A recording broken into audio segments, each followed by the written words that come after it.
আওয়ামী লীগ নামে রাজনৈতিক দলটাকে নিষিদ্ধ করতে হবে। 1974 সালে আওয়ামী লীগ নামক রাজনৈতিক দলটা বাকশাল কায়েম করে এই দেশে গণতন্ত্রের পরিবর্তে মাফিয়া তন্ত্র চালু করেছিল। একটা সমাবেশ করলাম আমরা সবাই একসাথে জড়ো হয়েছি। এটা আমাদের জন্য আনন্দের কিছুই না, বরং এটা আমাদের জন্য লজ্জার। একটা সময়ে আমাদেরকে সবাই আমরা একসাথে হয় আমাদেরকে অন্তর্বর্তীকালীন সরকারের বুঝাইতে হচ্ছে আওয়ামী লীগকে কোন কারণে রাজনৈতিক দল বলা হয়।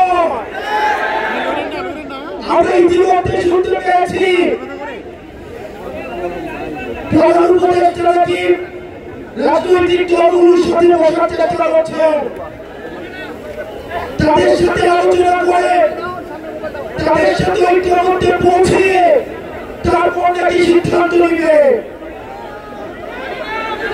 আমরা স্পষ্ট করে বলতে চাই, ডক্টর মোহাম্মদ ইউনূস আপনাকে আলোচনা করতে হবে মুক্তমায়ের সাথে,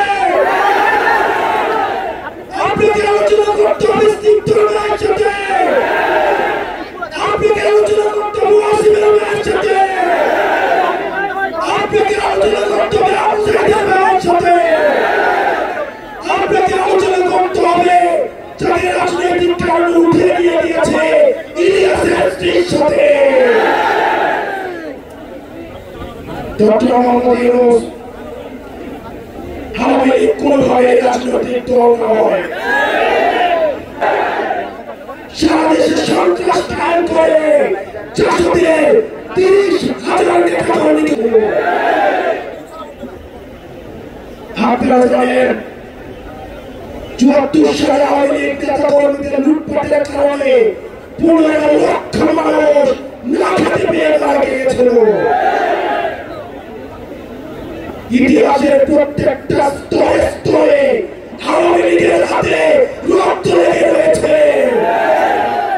আওয়ামী লীগ যে শুধুমাত্র ক্ষমতায় থাকাকালীন রক্ত ঝরিয়েছে বিষয়টা এমন নয়।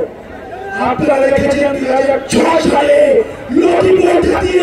লাঠি দিয়ে পিটিয়ে মানুষকে হত্যা করেছে। সর্বপ্রথম আপনারা জানেন 2009 সালে বাংলাদেশের ফার্স্ট লাইন অফ ডিফেন্স ভারতীয় আগ্রাসন তাদের সহায়তায় আওয়ামী লীগ হচ্ছে ভারতীয় এক্সটেনশনের একটা ইমপ্ল্যান্ট একটা দল। ভারতীয়দের সহায়তায় আমাদের দেশপ্রেমিক বিডিআর সৈন্যদেরকে পিলখানাতে নৃশংসভাবে হত্যা করেছে। আওয়ামী লীগের অপরাধের ফিরিস্তি যদি দিতে যাই, ইতিমধ্যে আওয়ামী লীগের অপরাধের ফিরিস্তি অনেক দেওয়া হয়েছে। আমরা সহজভাবে যদি বলতে চাই 100টা ফেরাউন 100টা নমরুদকে যদি একসাথে ধরা হয় তাহলে একটা হাসিনে পাওয়া যাবে না। আমরা স্পষ্ট ভাষায় বলতে চাই, এদেশের রাজনীতিবিদ যারা রয়েছেন, ফেসিবাদ বিরোধী রাজনীতিবিদ যারা রয়েছেন, আপনাদের প্রতি আমাদের সম্মান রয়েছে, শ্রদ্ধা রয়েছে। আপনাদের প্রতি আপনাদের দীর্ঘ 1.5 বছরের লড়াই সংগ্রামকে আমরা শ্রদ্ধা জানাই।